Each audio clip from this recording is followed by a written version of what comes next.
Varicose veins కి సరైన చికిత్స కోసం సంప్రదించండి ఎవిస్ హాస్పిటల్. నమస్తే రమగారు. నమస్తే జయ. రమగారు, మనము ధనుర్మాసంలోకి వచ్చేస్తున్నాం కదండి. ధనుర్మాసం అనగానే మనకి గోదాదేవి, గోదా కళ్యాణం, తిరుప్పావై ఇవన్నీ గుర్తుకొస్తాయి.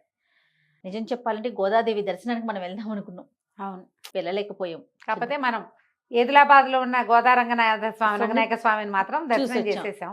ఎంత బాగుంది కదా రమగారు. ఎంత క్యూట్ గా ఉందో, ఎంత చక్కగా ఉన్నారో, ఎంత బాగున్నారు. ఆలయ ప్రాంగణం కూడా చూడండి, చాలా ప్రశాంతంగా ఉంది జయ. నేను అస్సలు ఎక్స్పెక్ట్ చేయలేదండి. మీరు అన్ని సార్లు అన్నా కూడా అంత అలా ఉంటది అనుకోలేదు. మళ్ళీ ప్రశాంతంగా నిజంగా చాలా బాగుంది. తర్వాత ఒక అక్షయ పాత్ర ఇచ్చారు, చూసారా రమ్మగారు? మనకి అక్షింతలు వేశారు చూడండి. అది కొన్ని వందల సంవత్సరాలు, అంటే 600 సంవత్సరాలు పైదేనట్టు రమ్మగారు. అవును, అంటే మనకు అప్పుడు అంత స్పష్టత ఇవ్వలేదు కాబట్టి మనం దాని గురించి మాట్లాడలేకపోయాము.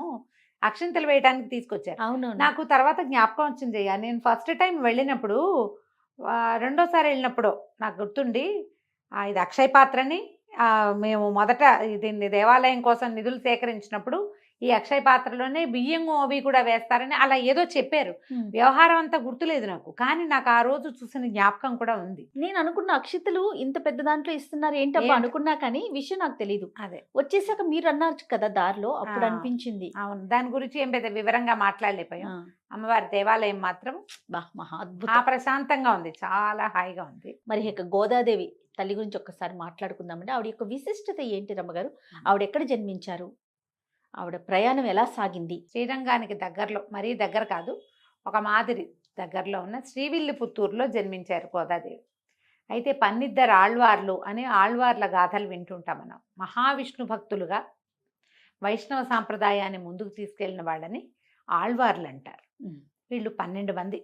ఆ 12 మందిలో ఒక ఆమె గోదాదేవి. ఈవిడ కూడా 11 మంది పురుషులైతే 12వ ఆవిడ ఈవిడ. అయితే ఈమె యొక్క తండ్రి అయిన విష్ణు చిత్తులు పెరియాళ్వారుగా ప్రఖ్యాతులు. పెరియాళ్వారు గారి ఔరస సంతానం కాదు గోదాదేవి. ఆయనకి తులసివనంలో లభించిందట అమ్మ. తులసివనంలో ఒక తులసి చెట్టు మొదట్లో పసిపాపగా దర్శనం ఇచ్చిన గోదాదేవిని ఆయన పెంచుకున్నారు. అయోనిజ అని చెప్తారు ఆమె. ఆమెకి మనం హారతులు ఇచ్చేటప్పుడు కర్కటే పూర్వఫల్గుణ్యాం తులసీ కారణోద్భవం అని చెప్తారు. తులసిలో కర్కట మాసంలో ఆవిడ, ఈ తమిళ మాసాలు ఉంటాయి కదా, వాళ్ళ తాయి మాసము అలా పేర్లు ఉంటాయి. ఈ కర్కట మాసంలో ఈ పూర్వఫల్గుణి అంటే పుబ్బా నక్షత్రం సమయంలో దొరికింది ఆవిడ. తులసీ కారణోద్భవం. తులసి అక్కడ ఒట్టి చిన్న తోట, ఒక చిన్న మడి కాదట. విష్ణు చిత్తులు నిత్యము రంగనాథుడికి తులసి మాలలు అర్పించేవారు.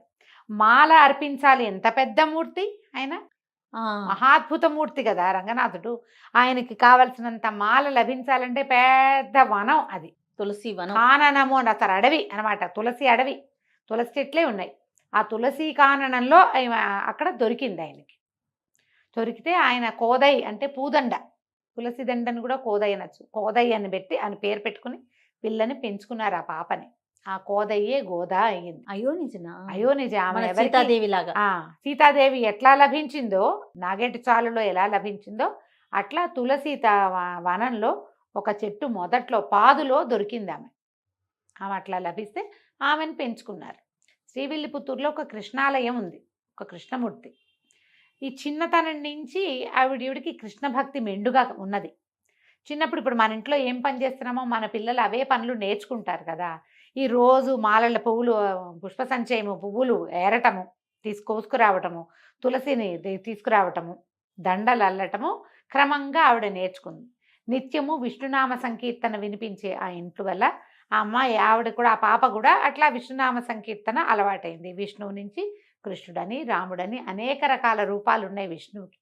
ఆ రూపాలలో కృష్ణ స్వరూపానికి ఎక్కువ ఆకర్షితురాలయ్యింది. ఈవిడ ఎప్పుడు జన్మించింది? 8వ శతాబ్దంలో. 8వ శతాబ్దం నాటి గోదాదేవి పాడిన తిరుప్పావైని మనం 24లో కూడా, 2024లో కూడా పాడుకుంటున్నాం. 2024 అంటే ఎంతని చెప్పాలి? ఇంచుమించుగా ఇవి 1200 సంవత్సరాల పాతవి తిరుప్పావై. 20వ శతాబ్దంలో ఉన్నాం కదా మనం, అంటే 21st సెంచరీ అనాలనుకో మన దాన్ని కదా. ఈ 1200-1300 సంవత్సరాల క్రితం భగవద్ రామానుజుల కంటే పూర్వజ ఈవిడ, అంతకంటే ముందే జన్మించారు ఆవిడ. ఈ రకంగా ఇలా పెరిగిందనమాట. అయితే అప్పటికే ఆడపిల్లలకి విద్య నేర్పించే విధానం ఉన్నది జయ ఆ కాలంలో. లేకపోతే ఆవిడ ఇంత కవయిత్రిగా ఎలా అయ్యింది? కవిత్వం కదా తిరుప్పావై అంతా. అవును. భాషా సంకలనము, భాష, కవిత్వము, భగవంతుణ్ణి అర్చించేలాంటి ప్రత్యేకమైన విధానము, ఇవన్నీ ఆ శతాబ్దాల్లో ఒక బాలికకి వచ్చినాయంటే చిన్నప్పుడు 12-13 సంవత్సరాల పిల్లప్పుడు, ఏదో 25-50 ఏళ్ళు లేవు అప్పటికి, చిన్నతనం. ముగ్ధ ప్రణయంతో భగవంతుణ్ణి పిలవడానికి ఇంత కవిత్వం రాసిందంటే ఎంత చదువు నేర్పించి ఉంటారు ఆమెకి. అందరినీ ఆ పాటలు పాడుతూ పిలుచుకెళ్ళిందట. భాగవతంలో ఒక ప్రత్యేకమైన విధానాన్ని చెప్తారు. కాత్యాయని వ్రతం చేస్తారు గోపికలు అని. ఈ భాగవతం ఎప్పటిది? మన ముందు యుగం నాటిది కదా, ద్వాపర యుగం నాటిది. ఈ కాత్యాయని వ్రతం ఏంటంటే భగవంతుడినే తమకి భర్తగా కావాలని గోపికలు కోరుకుంటున్నట్టుగా అమ్మవారి విగ్రహం మట్టి ఇసక కలిపి కాత్యాయని దేవి విగ్రహం చేసి మార్గశిర మాసంలో చేశారు వాళ్ళు. చేసుకుని రోజు అర్చన చేసి చెరువుకి వెళ్ళటం, యమునా నదికి వెళ్ళటం, స్నానాలు చేయటం, అమ్మవారిని విగ్రహం చేసుకోవటం, ఆమెను పూజించడం యథాశక్తిగా, మళ్ళీ ఇంటికి తిరిగి వచ్చేయటం, మళ్ళీ మర్నాడు పొద్దున్నే నది స్నానం చేయటం, గోపికలందరూ కలిసి వెళ్ళి కాత్యాయని వ్రతం చేశారని స్పష్టంగా చెప్పబడి ఉంది.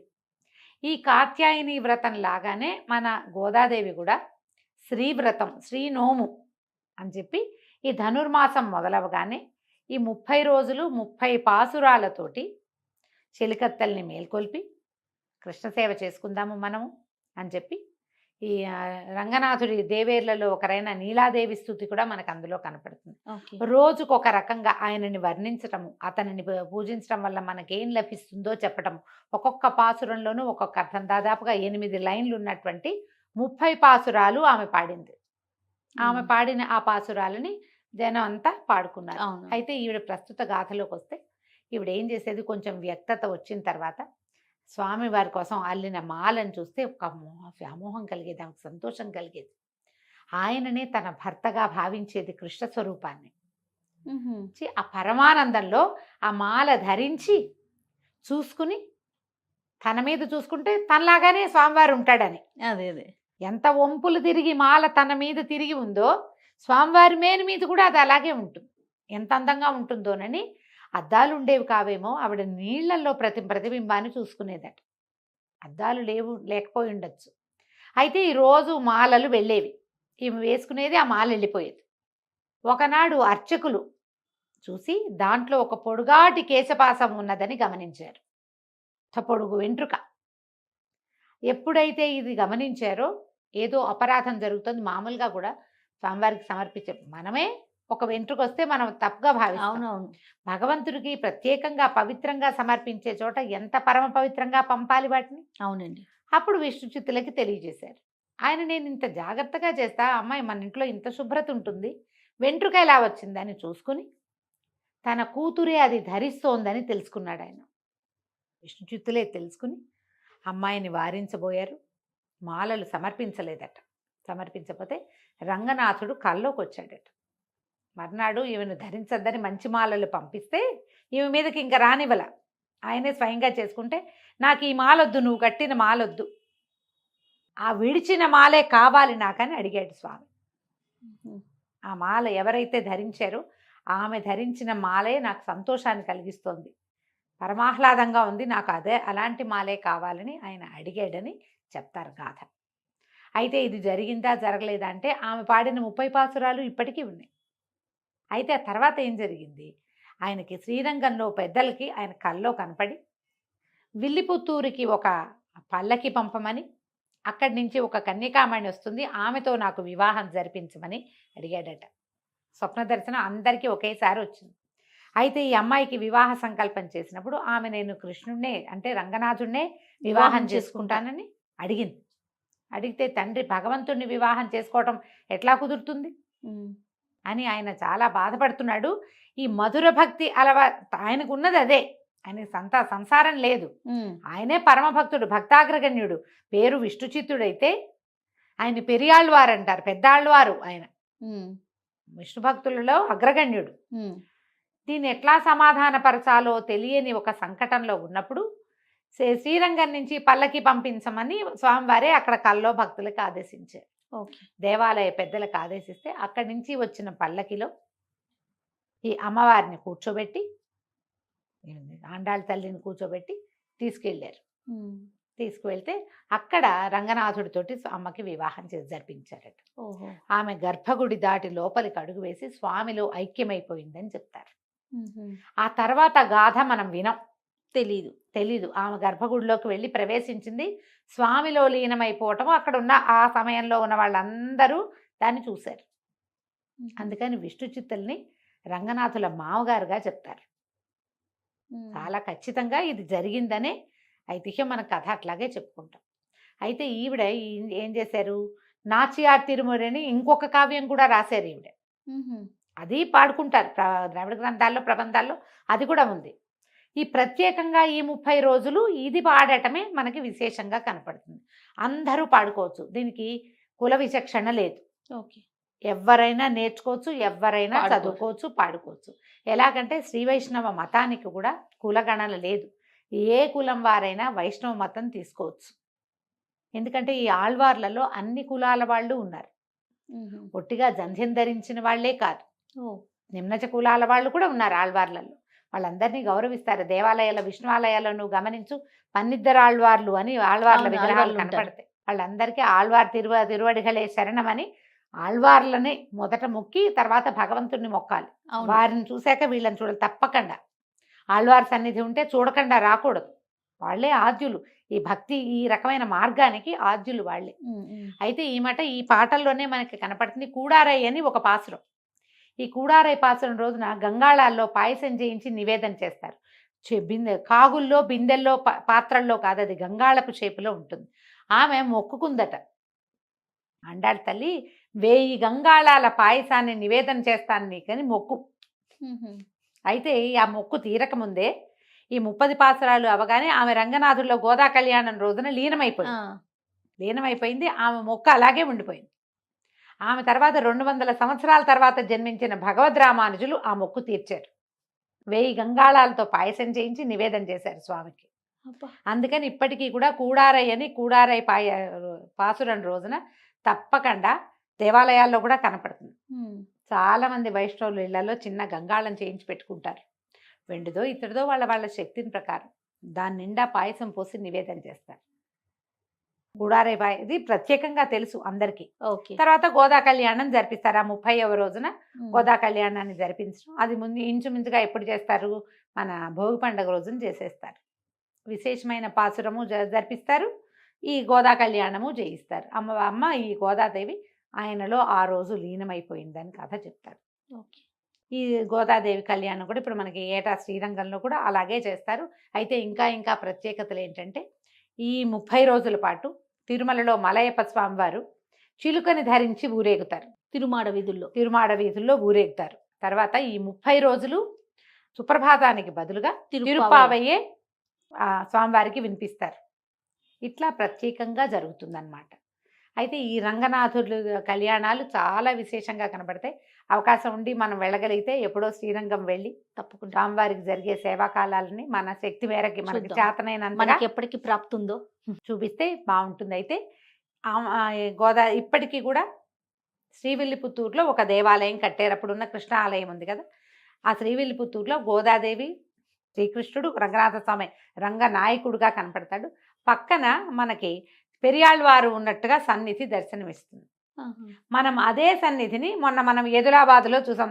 అలాంటి దర్శనమే ఇచ్చేలాగా ఆళ్వార్లు కూడా పక్కనే, పెరియాళ్వార్లు కూడా కన్యాదానం చేసిన పెరియాళ్వారు కూడా పక్కనే నిలబడి ఉన్నట్టుగా మనకి దర్శనం, మామగారితో కలిసి ఉన్నారు స్వామి, అంతే కదండి. ఇవి శ్రీవిల్లిపుత్తూరులో అలాగే కనపడుతుంది.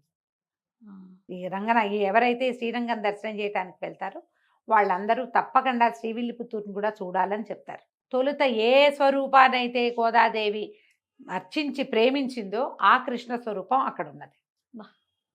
గోదాదేవి ఏదో దీంట్లో కొంచెం ముందు వెనకలు పాట భేదాలు, చిన్న వాక్యాలు తేడాలు ఉంటాయమ్మా. ఎటుపోయి ఎటొచ్చినా గోదాదేవి సారాంశం అయితే ఇదే. విష్ణు చిత్తుల వారి పుత్రిక. ఆమె అయోనిజ, తులసీవనంలో దొరికింది. రైట్. పాసురాలు వాడింది. ఆవిడ చెప్పినటువంటి ద్రవిడ ప్రబంధమైన తిరుప్పావైని ఈ 30 రోజులు శ్రీ వైష్ణవులు అందరూ చెప్పుకుంటారు. అది ఏది రాని వాళ్ళు చక్కగా తెల్లవారుజామున చేసేటువంటి ప్రసాదం పుచ్చుకుంటారు. ఏంటంటే తిరుప్పావై వేద సమానమైనది, వేద మంత్రాలు ఉచ్చారణ ఎప్పుడు చేయాలి? తెల్లవారుజామున పొద్దున్నే సూర్యోదయానికంటే ముందే ముందు. మొదలు పెట్టాలి. అందుకని తిరుపావైని కూడా ఈ తెల్లవారుజాము కంటే ముందే పొద్దున్నేనే చేయాలంటారు. సాయంకాలంలో తిరుపావై అనుసంధానం చెయ్యరు ఎవరు. అవును. అది అనుసంధానం చేయవలసింది తెల్లవారుజామున. ఈ 30 రోజులు తిరుపావైని అనుసంధానం చేసుకునే వాళ్ళు, అవకాశం ఉన్నవాళ్ళు, చేతొచ్చిన వాళ్ళు, ఆ సంప్రదాయంలో ఉన్నవాళ్ళు దాన్ని అనుసంధానం చేసుకుంటారు. లేదా కనీసం దేవాలయాలకు వెళ్ళి దర్శనం చేసుకుని తీర్థము ప్రసాదము పుచ్చుకుంటారు. ఎవరి అవకాశం ఉంటే వాళ్ళు విష్ణు ఆలయాలన్నిట్లలోనూ చక్కటి చక్కెర పొంగలి, చక్కటి వెణ్పొంగలి, దధ్యోదనము ఇలాంటివి తయారు చేస్తారు. స్వామివారికి నివేదన చేస్తారు. కూడారై పాయసం దొరికే అవకాశం ఉన్నవాళ్ళు అదృష్టం. మరీ అదృష్టవంతులు. నమస్తే. నమస్తే జీ.